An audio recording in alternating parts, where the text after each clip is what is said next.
Okay, this is a full in-depth look at Thailand's involvement in the Khmer Rouge. This took a long time to do and a lot of research, so please like, share and comment. In the comments, please highlight everyone. You type at and then highlight, and it will tell all your friends about it within the post itself. And also, if anyone wants to support my efforts, I don't ask for this in the video very often. In fact, this is the second time. If you fancy chucking a buck or two over on my QR, which will be in the comments, appreciated, but no pressure whatsoever. Most important, highlight and share, please. This is truth, and nothing but the truth, all cited with evidence. I often see lots of negativity online from the Thai side, critiquing and even mocking current-day Khmer citizens for what happened during the Khmer Rouge. They're either blissfully unaware or choose to ignore outright Thailand's efforts to support and strengthen the Khmer Rouge, which helped lead to their power. So I'm here to educate, as always. Starting with the Pol Pot regime. Between 1975 and 1980, Cambodia experienced one of the deadliest periods of the 20th century. Under Pol Pot, the Khmer Rouge killed millions of people, while Thailand shifted from enemy to reluctant supporter, providing the seeds for the movement's survival after their fall. I'm going to go through the story year by year.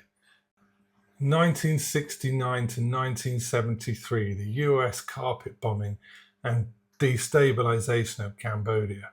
From March 1969 to August 1973, the United States carried out secret and open carpet bombing campaigns in Cambodia.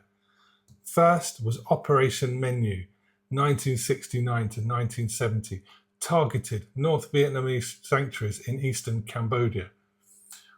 Second, Operation Freedom Deal, 1970 to 1973, extended bombing to the eastern and northeastern provinces of Cambodia. These attacks destroyed farmland, killed thousands of citizens and displaced rural populations, creating conditions that would later allow the Khmer Rouge to gain support. Thailand, aligned with the US, hosted air bases and supported operations, indirectly contributing to this destabilization. As published in the Pentagon Papers 1971, Shawcross and Sideshow 1979, and Kiernan's The Pol Pot Regime in 1996. 1975 to 1978. Pol Pot seized Phnom Penh in April 1975, immediately following the evacuation of cities and executing perceived enemies. Ethnic minorities, intellectuals and officials were targeted in mass purges. Thailand regarded the Khmer Rouge as a direct threat, especially after border raids in provinces like Trat and Surin. During this period, an estimated 1.5 to 2 million Cambodians died from executions, famine, overwork and disease, as quoted by Ben Kiernan, The Pol Pot Regime, 1996, and the HRW, Refugees and the Khmer Rouge in 1989. From late 1978 to early 1979, Vietnam invades. In December 1978, Vietnam invaded Cambodia, toppling the Khmer Rouge. Pol Pot fled to remote eastern provinces, including Kampong Cham, Kratie, Ratanakiri, and all close to the Vietnamese border. Thailand, alarmed by the proximity of 200,000 plus Vietnamese troops, began quietly tolerating the Khmer Rouge as a buffer. Whilst most Cambodian deaths had already occurred, smaller scale killings continued in the border regions, as reported by Stephen Heder and Judy Ledgerwood, Propaganda, Politics and Violence in Cambodia in 1996, and Ben Kiernan in 1996. 1979, the Dong Rec massacre. After the Vietnamese invasion, thousands of Cambodian civilians, women, children, grandmas, grandpas, and even Khmer Rouge soldiers fled towards the Thai border, seeking refuge in the Dong Rec Mountains. In January 1979, as they attempted to cross into Thailand, the Dong Rek massacre occurred. 40 to 45,000 desperate civilians were forced back across the border, with many of them killed, many trapped by barbed wire and ambushed, pushed off a mountain into an active minefield. Many stepped on landmines, and countless more died of starvation. Thailand, whilst hosting refugees, refused full sanctuary for those fleeing forces, leaving civilians vulnerable to attacks and starvation. This tragedy illustrates the human cost of the Khmer Rouge's survival strategy and Thailand's border policy, which indirectly allowed Khmer Rouge units to reorganize nearby. Casualties from this single event were in the thousands, as reported by Human Rights Watch in 1989 and Asia Watch FEER in 1983. 1979 to 1980, Khmer Rouge had Northwestern refuge and the Thai support. By 1979 to 1980, Pol Pot had relocated northwest to provinces near the Thai border, including Oda Minche, Bontai Minche, and Battambang. These forest and border area provided both cover and strategic advantage. Thailand's role evolved into tacit support. They allowed safe zones, provided indirect protection from Vietnamese forces, and facilitated resupply and medical aid. Human Rights Watch noted that the Khmer Rouge would survive thanks to external aid and safe havens. As documented by the Human Rights Watch report, Refugees in the Khmer Rouge in 1989 and the Asia Watch FEER report in 1983. Casualties during the guerrilla phase dropped dramatically compared to democratic Cambodia, mostly involving ambushes, forced recruitment, and attacks on border villages numbering in the high tens of thousands to low hundreds of thousands.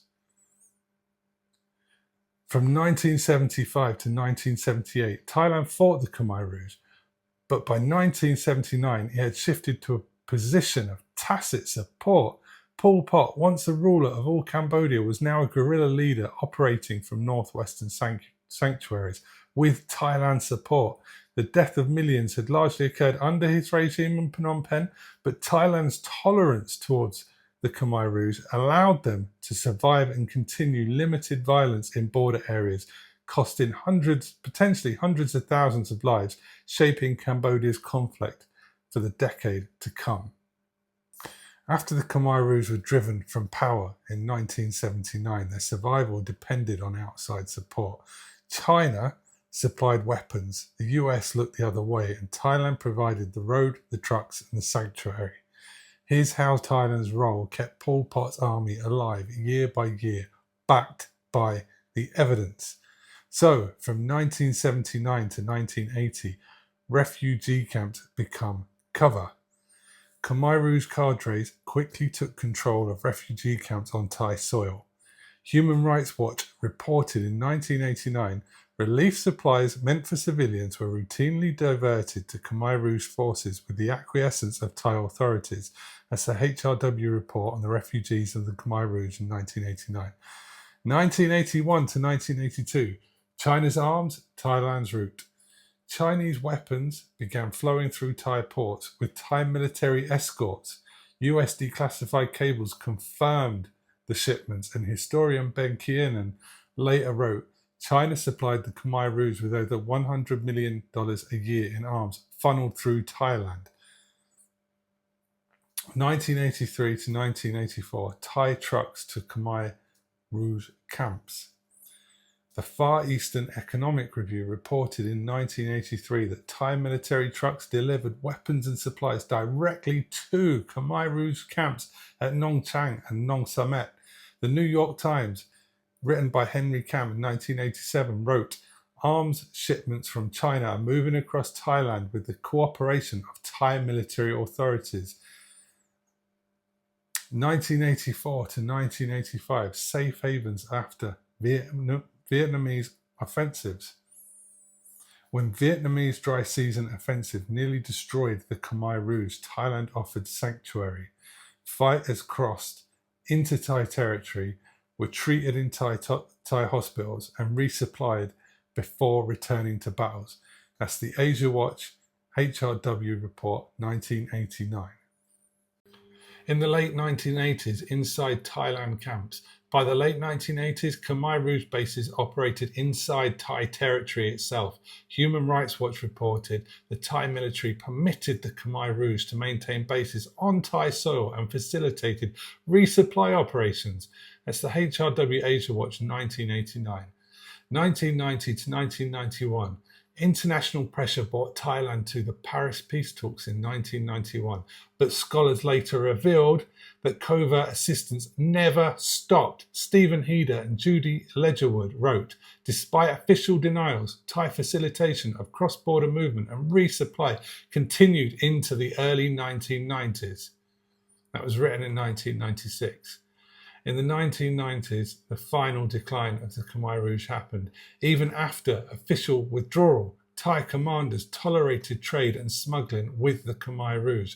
Ben Kiernan observed, although Thailand officially withdrew support, local commanders continued cross-border trade and tolerated Khmer Rouge sanctuaries until their collapse in the late 1990s. That was written in 1996. So, in closing, Thailand denied arming the Khmer Rouge, but the record tells another story. China supplied the weapons, the US looked the other way, and Thailand gave the Khmer Rouge the sanctuary and the supply lines they needed to fight on for nearly 2 decades after their fall. So to those in or defending Thailand's stance on this and mocking or looking down on, especially current day Cambodian citizens for the Khmer Rouge, you have to look at yourselves first and educate yourselves on what actually happened and Thailand's involvement. You not only offered the Khmer Rouge sanctuary, you fed them, you armed them, and you strengthened them to the point they were able to commit the atrocities that they did. So before you judge, please look in the mirror. And to any social media influencer farangs out there, know your stuff before you talk, please. Because I'm coming with fact. And yeah, sometimes I get a bit heated. But it doesn't change the facts. And to those that want all the evidence I quoted, I'll leave the links that I cited in the video, and you can scour through the documents like I did.